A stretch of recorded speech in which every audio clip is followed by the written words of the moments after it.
Dear viewers, welcome to our Fashion Genie channel. In today's video we are going to present here different types of best humidifier design ideas. In winter the air is dry and humidifiers combat dryness by adding moisture to the air. Research shows that air with higher humidity levels is less likely to transmit airborne viruses. The use of these machines therefore decreases the chances of your family being infected with flu.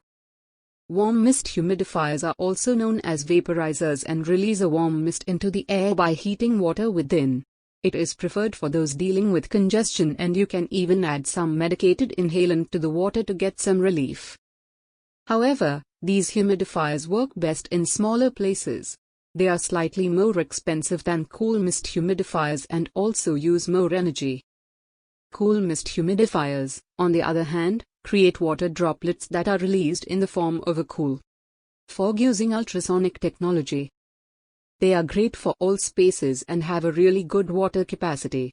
If you're not too fond of warm and steamy mists, then this is definitely the one for you. Different types of best humidifier designs are given in this video for your collection ideas. Please watch till the end of this video and subscribe our channel for more interesting contents. Thank you. Good day.